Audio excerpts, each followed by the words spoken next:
दोस्तों नमस्कार। दोस्तों मैं सतवीर सिंह अपने यूट्यूब के भारत लिंक ग्लोबल चैनल पर लंदन से आपका स्वागत करता हूँ। दोस्तों एक बार एक के जाट और एक तेली के अंदर बहस होने लग रही थी।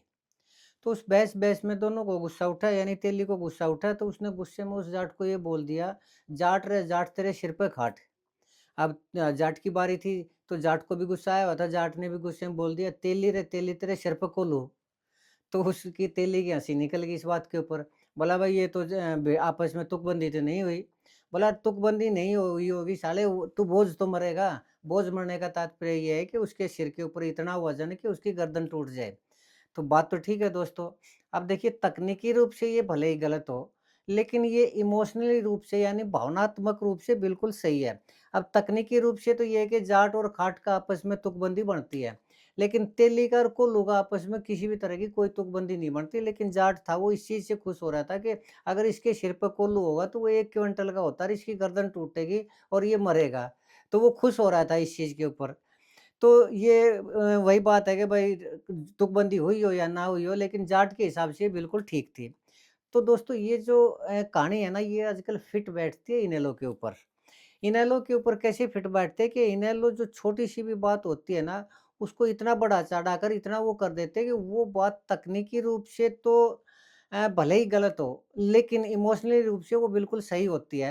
और ये क जब तक कि उस चीज़ का पटाक्षेप नहीं होता, तब तक तो ये होता कि हाँ भाई पता नहीं क्या होगा, कैसे होगा और जो इनेलो कहने लग रही है, जो इनेलो के कार्यकर्ता कहने लग रहे हैं, वही सब कुछ होगा। लेकिन जब उसका पटाक्षेप होता है ना, तो बात उसके रिवर्स निकलती है और वो तकनीकी रूप से गलत हो जाती है। आप सोच रहे होंगे मैं किस विषय में बात कर रहा हूँ। तो मैं बात ये कर रहा हूँ दोस्तों कि इनेलो है ना, उसकी एक वो है, कमी कहिए या कुछ भी कहिए बड़बोलेपन की। और वो किसी भी बात को इतना ज़्यादा बढ़ा-चढ़ा के पहले कह देते हैं कि एक बार तो लोगों को भ्रम हो जाता है। वो मानते हैं भई ऐसा ही होगा, लेकिन जब उस चीज़ का पटाक्षेप होता है यानी अंत होता है ना, तो वो टाएँ-टाएँ फिश निकलती है और इससे उसका जो इनेलो का है ना, वो थोड़ा और ज़्यादा वो इमेज है वो डाउन होती है। अब देखिए शुरुआत से करते हैं, आप सोच रहे होंगे कि कैसे, तो चलिए शुरुआत से करते हैं। अब अभय चौटाला जी है, ओम प्रकाश चौटाला जी के निधन के बाद उन्होंने इनेलो की जो बागडोर अपने हाथ में ली और ऑब्वियसली उनके हाथ में आनी भी चाहिए थी। तो उन्होंने जैसे ही बागडोर अपने हाथ में ली, बहुत मेहनत की कि उन्होंने पूरा कैडर खड़ा किया। इसमें कोई दो राय नहीं कि अभय चौटाला जी ने इनेलो का कैडर खड़ा किया। जो लोग पुराने थे, जो फेड अप हो चुके थे, जो ओम प्रकाश चौटाला जी के जो कार्यकर्ता, समर्पित कार्यकर्ता थे, उनमें एक तरह से नई जान डाली।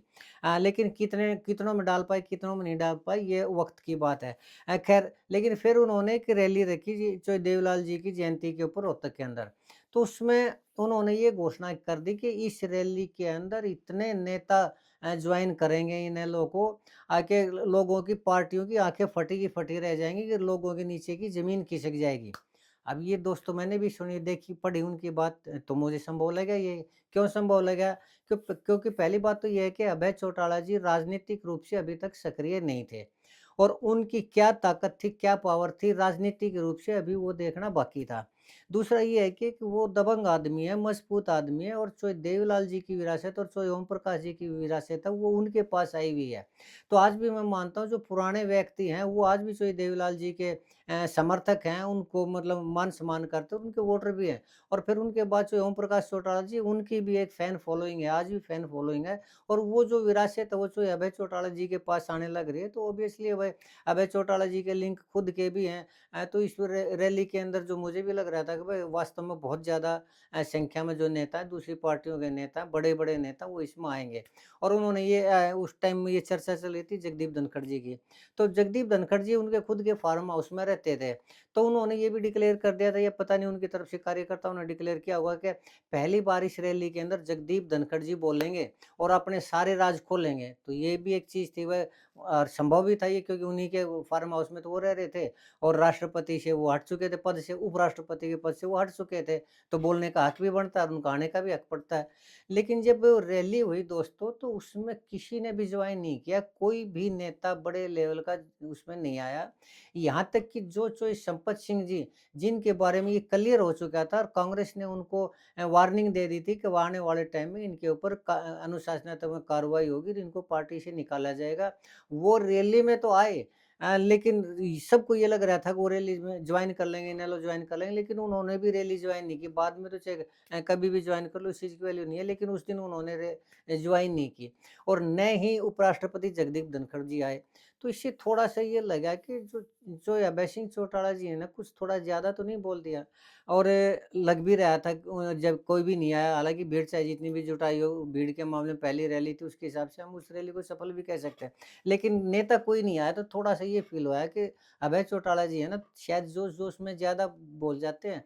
और ये कोई बुरी बात भी नहीं है, भई अपने कार्यकर्ताओं में जोश भरने के लिए ये हो सकता है उनकी एक स्ट्रैटेजी हो। लेकिन ये स्ट्रैटेजी जब बाद में खुलती है, तो उससे थोड़ा और इमेज डाउन होती है, और ये उसके बाद भी कंटिन्यू जारी है और आज तक जारी है। कैसे?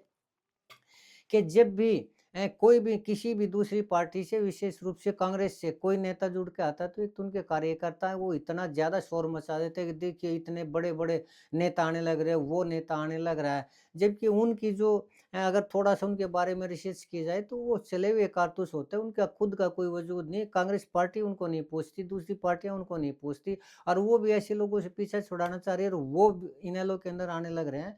तो इससे इनेलो का ग्राफ इतना ज़्यादा नहीं बढ़ा। ठीक है, कोई भी आदमी आता है, अगर सिंगल आदमी भी आता है, तो पार्टी को उससे फ़ायदा होता है, इसमें कोई दो राय नहीं, चाहे वो इनेलो हो, कांग्रेस हो, बीजेपी हो। आज बीजेपी सत्ता में है, लेकिन फिर भी दूसरी पार्टी का अगर कोई भी कितना भी पुराना नेता, चाहे उसके घरवाले भी वोट ना दें, अगर वो भी बीजेपी से जुड़ता है, तो उससे भी बीजेपी मजबूत होती है। और यही दूसरी पार्टियों के बारे में है कि कोई भी नेता जुड़ेगा, तो कुछ ना कुछ तो फ़ायदा होगा ही होगा। लेकिन उनके जो कार्यकर्ता है ना, उस चीज़ को इतना हाइप कर देते हैं, इतना बढ़ा-चढ़ा के कर देते हैं कि फिर जब वो चरम सीमा आती है, तो वो कुछ भी नहीं निकलता, तो इससे और ज़्यादा डाउन होते हैं। अभी एक लेटेस्ट घटना मैं अभी बताता हूँ। एक कांग्रेस के नेता आ गए थे, राधेश्याम शर्मा जी। तो उन्होंने इनेलो ज्वाइन कर ली, तो जैसे उन्होंने इनेलो ज्वाइन की, फिर वही उनके कार्यकर्ताओं ने और कुछ छोटे-मोटे चैनल है, इन्होंने उसका बड़ा हाइप बनाया। और जिस दिन उन्होंने ज्वाइन की राधेश्याम शर्मा जी ने, उसी दिन उन्होंने बड़े ज़ोर-शोर के साथ ये कह दिया है कि मैं तो आ ही रहा हूँ, कांग्रेस के और भी बड़े-बड़े नेता आने लग रहे हैं, और उन्होंने नाम लिया कुलदीप शर्मा जी का। और कुलदीप शर्मा जी ने उन्होंने राधेश्याम शर्मा जी के बयान है, आप मीडिया पे देख लेना, सोशल मीडिया पे कि कुलदीप शर्मा जी ने न सिर्फ मेरे को बधाई दी, और ये कहा कि आप चलिए, मैं भी इनेलो ज्वाइन करने लग रहा हूँ। तो जब उन्होंने कुलदीप शर्मा जी का नाम लिया, तो फिर एक बार मैं थोड़ा दोस्तों हैरान रह गया कि कुलदीप शर्मा जी किस लिए आएँगे इनेलो के अंदर? वो चिरंजी लाल शर्मा जी के लड़के, चिरंजी लाल शर्मा जी इतने सीनियर लीडर हुआ करते कांग्रेस के, और इनेलो एक रीजनल पार्टी है, कांग्रेस एक राष्ट्रीय पार्टी है। मैं मानता हूँ आजकल वो भूपेंद्र हुड्डा के एंटी गुट में है, लेकिन फिर भी एक राष्ट्रीय पार्टी हो, एक क्षेत्रीय पार्टी हो, तो उसमें थोड़ा-सा फ़र्क तो होता ही होता है, और वो एक पुराने नेता हैं। स्पीकर रह चुके हैं विधानसभा के, तो ऐसे नेता, और वो ये कहने लग रहे राधेश्याम जी कि मैं खुद उन्होंने खुद मेरे को कहा कि बस मैं भी इनेलो ज्वाइन करने लग रहा हूँ। तो मैं भी इंतज़ार कर रहा था भाई, अगर कुलदीप शर्मा जी जैसे नेता आने लग गए, तो भाई वास्तव में इनेलो की ये तो एक उपलब्धि है, और आने वाला टाइम है वो पूरी तरह से इनेलो का है। लेकिन दोस्तों अगले दिन ही कुलदीप शर्मा जी का बयान आ लिया, उन्होंने कहा मैंने तो ऐसा कहा ही नहीं। और जी उन्होंने कहा कि अपने बयान के ऊपर वो दोबारा से वो दें, नहीं तो उन्होंने हड़काया भी राधेश्याम जी को। तब मेरे को लगा कि ये तो इस तरह की हाइप क्यों बनाते हैं? हालाँकि उसके बाद फिर जब राधेश्याम जी का बयान मैंने देखा, हालाँकि इस तरह के बयान देते हैं तो नेताओं के कुछ रटे-रटाए 2-3 डायलॉग होते हैं। एक तो ये डायलॉग होता है कि ये विपक्ष की चाल है, जब वो फँसते हैं ना, तो यही कहते हैं कि ये विपक्ष की चाल है। अब ये मेरा करियर खत्म करने के लिए प्रोपगंडे हैं मेरे खिलाफ। या फिर ये बोलते हैं कि मीडिया ने, मैंने ऐसे बोला ही नहीं, मीडिया ने मेरे बयान को तोड़-मरोड़ के पेश किया, और मीडिया मेरे खिलाफ दुष्प्रचार कर रहा है, यार ये विपक्ष की चाल है। तो ये 2-3 डायलॉग है, ये रटे-रटाए होते हैं नेताओं के। लेकिन ख़ैर राधेश्याम जी ने इनमें से डायलॉग नहीं बोला, लेकिन जो भी बोला वो और भी ज़्यादा हास्यास्पद था। तो उन्होंने कहा कि नहीं, मैंने तो उनको कहा था, लेकिन उनकी बैटरी डाउन हो गई। वो उसकी फ़ोन की बैटरी डाउन हो गई, और उनका हो गया फ़ोन बंद, और मुझे लगा कि वो सुनने लग रहे हैं, और वो सुनने लग रहे हैं, तो उनका ये है कि हाँ भाई मैं भी आऊँगा इसमें। यानी कल्पना करके ही उन्होंने किसी एक सीनियर लीडर का नाम ले दिया अपने आप ही, कि वो मेरे को कहने लग रहे थे। अब देखिए, पहले शुरू में तो उन्होंने कह दिया, लेकिन जब बाद में कुलदीप शर्मा जी ने उस बयान की आलोचना की और उन्होंने नकार दिया, तो इससे राधेश्याम शर्मा जी की खुद की जो वैल्यू है वो भी तो डाउन हुई, खुद की इमेज भी डाउन हुई, और जो हाइप बनाई गई थी वो राधेश्याम जी के बारे में थोड़ा मैं बता दूँ, वो इतने ज़्यादा बड़े नेता नहीं है, दक्षिण हरियाणा में से संबंध रखते हैं, और उन्होंने एक बार ही चुनाव 2005 में निर्दलीय के रूप में चुनाव लड़ा था और जीता था वो, और उसके बाद 2009 का चुनाव हार गए। तो फिर उन्होंने आज़ाद लड़ने की कोशिश की 2014 का, तो उसमें सिर्फ 15,000 वोट आए, तो वापस कांग्रेस में भागे भागे आए, कांग्रेस ज्वाइन कर ली थी उन्होंने निर्दलीय उम्मीदवार के बाद में। लेकिन उसके बाद कांग्रेस ने उनको टिकट नहीं दी, क्योंकि कांग्रेस ने भूपेंद्र हुड्डा ने जो ये सीटिंग गेटिंग का फार्मूला कर रखा था, इसमें उनका नंबर आया नहीं, और या फिर उनको इस लायक नहीं समझा कि वो जीत जाएँगे। तो ये तो कांग्रेस की अपनी पॉलिसी है, अब किसको नेता टिकट दे, हर एक को तो टिकट दी नहीं जा सकती। तो इसलिए उन्होंने अब बुढ़ापे के अंदर आके ने इनेलो ज्वाइन कर ली। उसके अलावा उनके पास कोई चारा भी नहीं था। क्यों? क्योंकि उनके बड़े भाई थे, वो भी एक बार 1996 में चुनाव जीते थे, कैलाश चंद्र शर्मा जी, और उन्होंने बंसीलाल जी की सरकार को गिराने में मदद की थी और प्रमुख भूमिका निभाई थी। तो उसी के इनाम के रूप में चौधरी ओम प्रकाश चौटाला जी ने उनको राजस्व मंत्री बना दिया था। तो अब इन चौधरी ओम प्रकाश चौटाला जी की पार्टी यानी इनेलो में जाने के सिवा तो उनके पास कोई ठिकाना था ही नहीं। कांग्रेस में उनकी दाल गल नहीं रही, तो जाएँगे कहाँ? वो इनेलो में ही जाएँगे, और इतने ज़्यादा वो फेमस नेता भी नहीं, वहाँ तो एक ही नेता राव इंदरजीत जी, उनके सामने और कोई नेता है नहीं। अगर ये कहें कि अहिरवाल में उनकी इतनी ज़्यादा पकड़ है या अहिरवाल के कद्दावर नेता हैं, अहिरवाल का कद्दावर नेता कोई है तो वो राव इंदरजीत जी है। बाकी उनको गिराने की कोशिश कर रहे हैं, लेकिन उनके पास तक भी नहीं पहुँच पा रहे। सच्चाई यही है और इससे ज़्यादा सच्चाई नहीं है।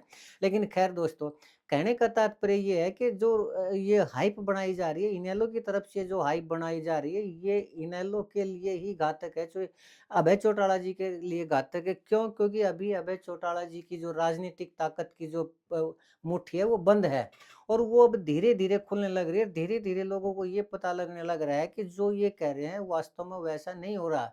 और इसके लिए अभय चौटाला जी को थोड़ा अलर्ट होना पड़ेगा। एक तो ये है कि उनको थोड़ा सीरियस होना पड़ेगा, बात-बात पर हर किसी को हड़का देते हैं।